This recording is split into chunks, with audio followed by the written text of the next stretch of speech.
Sejam todos bem-vindos ao estudo diário das Escrituras. Antes, falando aqui da minha saúde, né? Minha garganta tá inflamada, tive que trocar o remédio. Tô tomando antibiótico, tá bom? Desde ontem. Então, logo, logo eu tô bem, tá?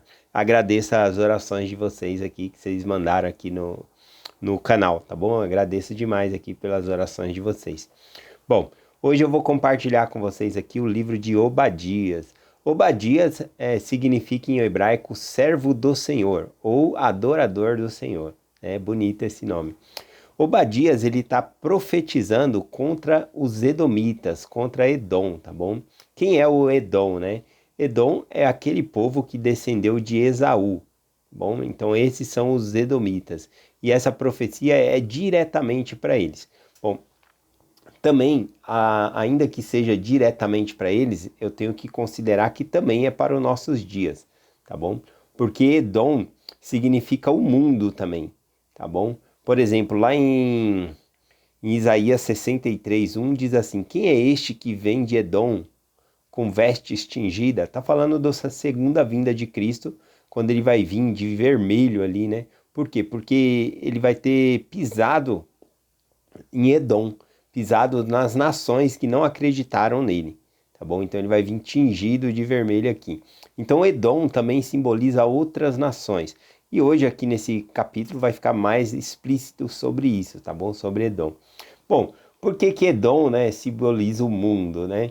Bom, a gente tem que voltar lá, aqui até compartilha sobre isso, não sei se vai dar tempo de eu ler tudo, mas compartilha sobre isso, sobre a história de Esaú e Jacó, né? Esaú nasceu primeiro, sendo o primogênito, e Jacó nasceu logo atrás, ali, né? Agarrado no calcanhar do seu irmão. E o seu irmão, eles eram gêmeos. Esaú vendeu a sua primogenitura, né? Para Jacó, por um prato ali de lentilha, né? Um prato de sopa ali. Ele não deu valor à sua primogenitura. E aqui a gente vê aqui falando sobre os edomitas, é exatamente isso. Você não acha aqui na Bíblia, por exemplo, os edomitas como adoradores de Deus falsos ou coisa assim, mas são pessoas céticas que, que não buscam a Deus, assim como não ouvem a Deus, né? Assim como Esaú não ouviu os seus pais e se casou com pessoas fora do convênio e assim por diante, tá bom?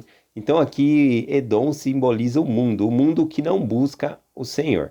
Então vou lendo aqui a partir do versículo 1 e aí a gente vai fazendo algumas considerações aqui, tá bom? Diz aqui, ó: Visão de Obadias, assim diz o Senhor Deus de Edom. Diz o Senhor Deus a Edom, tá bom? Então tá dizendo justamente para Edom, ou seja, para essas nações que não buscam ao Senhor. Ouvimos a pregação do Senhor, e foi enviado entre as nações um embaixador. Levantai-vos, levantai-voemos contra ela para a guerra. Aqui está falando que o Senhor mandou embaixadores entre as nações. Essas nações significa Edom aqui. Essa parte aqui de enviou embaixadores também no hebraico significa mensageiros. E aí eu lembrei dos missionários de tempo integral, as missionárias de tempo integral, que vão em todos os países, nações aí pregar o evangelho.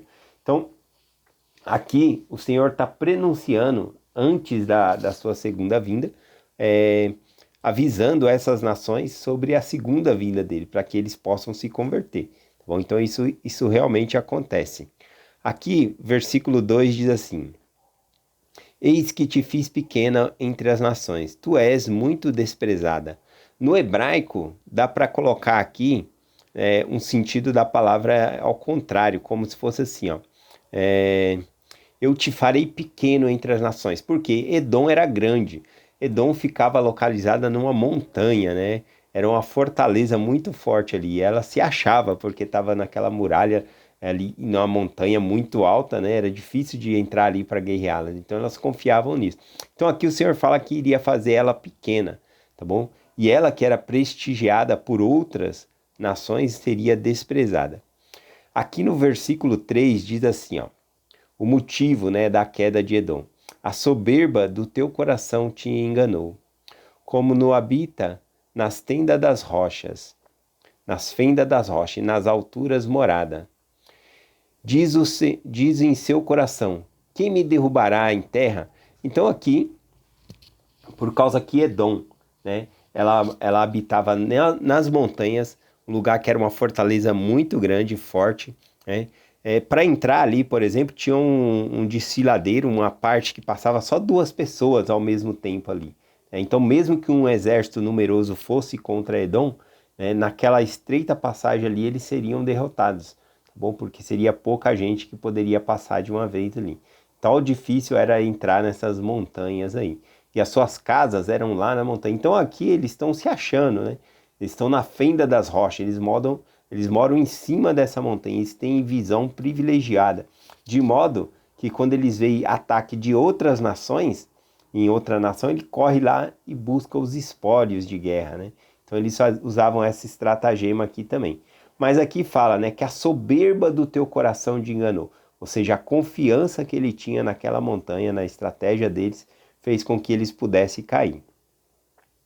O versículo 4 diz assim: se te elevares como águia e puseres ao teu ninho entre as estrelas, dali te derrubarei, diz o Senhor. Bom, a gente falando aqui que Edom confiava porque morava na montanha, num lugar muito alto, né? Era estratégia de guerra. Todo mundo que morava em cima, num vale, quando veio se atacar, quem está em cima tem vantagem para jogar pedra, flecha. Então, ele confiava nessa estratégia que eles tinham. Porém, no versículo 4, o Senhor fala, ainda que fosse como águia, a águia voa mais alta ainda do que a montanha. Né? E ele falou, mesmo que você pudesse fazer o seu ninho lá nas estrelas, eu te derrubarei, diz o Senhor. Então Deus iria derrubar Edom, tá bom? Logo, logo a gente vai ver aqui o motivo do Senhor derrubar Edom. Versículo 5 diz assim, ó. Se viesse a ti ladrões e roubares de noite, porventura não furtaria o que lhe bastasse? E se a ti viesse vindimadores, vindimadores é aqueles que colhem a vinha ali, né, do campo, tá bom? Se viesse a ti vindimadores, porventura não deixaria espigos?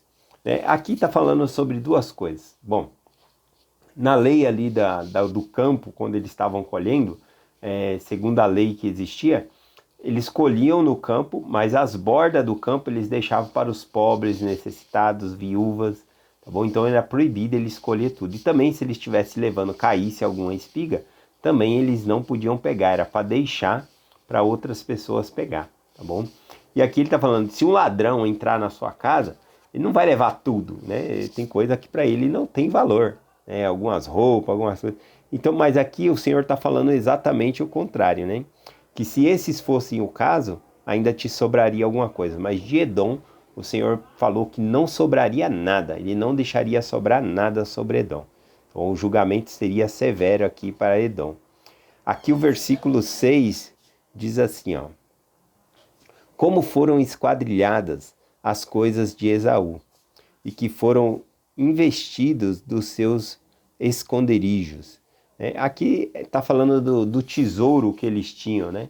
Nas montanhas, que eles guardavam em lugar seguro e se achava com aqueles tesouros que eles tinham ali, tá bom? Então o versículo 6, o versículo 7 vai falar o que aqui? Vai falar assim, ó.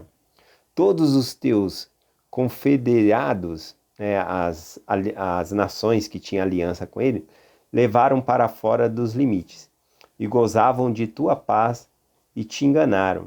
Ou seja, ele foi traído ali pelos seus próprios amigos que armaram a armadilha para ele, para Edom. O versículo 8 diz assim, ó, porventura não acontecerá naquele dia, diz o Senhor, que farei perecer os sábios de Edom e o entendimento e da montanha de Esaú. Então, aqui o Senhor está falando também da cidade de Edom, mas também para os nossos dias, tá bom? Que os sábios vão perecer, porque o conhecimento do Senhor é muito maior. Então, na vinda de Cristo, todo esse conhecimento aí vai perder o sentido. Vou ler o versículo 10 aqui. Versículo 10 diz assim, por causa da violência feita a teu irmão Jacó, cobrir-te-ei a vergonha e serás exterminado para sempre. Bom, aqui a gente tem que entender o seguinte, que os edomitas, tá bom? Eles eram descendentes de Esaú. E aqui ele está falando que a violência feita a teus irmãos Jacó, porque eles eram duas nações diferentes, né, Jacó e Esaú, e não era para eles estar brigando, eles eram gêmeos, tá bom? E aqui ele está falando isso, que ele fez uma violência contra o seu irmão, e por causa disso ele vai ser envergonhado, ele vai perder todo o poder que ele tem, ele vai perder o reino de Edom, tá bom? Então ele está falando sobre isso. Versículo 11 diz assim, ó: no dia em que o confrontaste, no dia em que os forasteiros levaram cativo do exército, os estranhos entravam pelas suas portas e lançavam sorte sobre Jerusalém. Tu eras também como um deles. Ele está falando que o Edom aqui também era um daqueles que lançava a sorte para ficar com os espólios ali de Jerusalém quando ela foi atacada. Não só isso, olha o que ele fez no versículo 12. Então tu não deverias ver satisfeito o dia do teu irmão. Eles estavam alegrando com a destruição dos seus irmãos, ou seja, a casa de Judá que estava sendo destruída pela Babilônia. No dia em que seu desterro, ou seja, que eles foram desterrados, nem alegar-te sobre os filhos de Judá no dia da sua ruína, nem falar arrogantemente no dia da sua angústia. Então eles não deveriam zombar de seus irmãos. E a gente pode ver que os judeus se lembravam disso, né? Que os edomitas eles fizeram isso também, ajudaram ali a Babilônia a dominá-los, né? A gente vê isso lá em Salmos 137, versículo 7, quando diz assim, ó: lembra-te, ó Senhor, dos filhos de Edom, do dia de Jerusalém, que dizem, destruía até os alicerces. Então eles fizeram um hino com essa aqui, né? Falando para o Senhor lembrar do que os edomitas fizeram com ele, que não tiveram piedade deles também. Vou finalizar aqui com o versículo 14. Né? Versículo 14 diz assim, ó: nem para que nas encruzilhadas para lhe exterminarem os que escapassem. Aqui conta que os edomitas, né, quando Jerusalém foi invadida ali, eles ficaram à espreita nos caminhos. E aí quando o povo estava fugindo, aqueles que conseguiram escapar, eles pegavam ou matavam ou levavam de volta ali para Nabucodonosor, né, para que eles pudessem ser escravizados ali, tá bom? Então ele fala sobre isso, nem te entregar os que restam no dia da sua angústia. Então ele está falando aqui de pessoas que se alegram com o mal dos outros, né? E aqui eram irmãos gêmeos, né? Jacó e Esaú. E um estava se alegrando com a derrota do outro, com o sofrimento de outra pessoa. E nós não devemos ser assim. Vou finalizar aqui com Mateus 7,12, que diz assim: portanto, tudo o que vos quereis que os homens vos façam, fazei-o também vós a eles, porque esta é a lei e os profetas. Essa é a lei do Senhor. O que nós queremos para a nossa vida, a gente deve fazer para os outros. Se você deseja o mal para os outros, vai vir o mal para você também, tá bom? Então é essa mensagem que eu compartilho com vocês, em nome de Jesus Cristo. Amém. Até amanhã.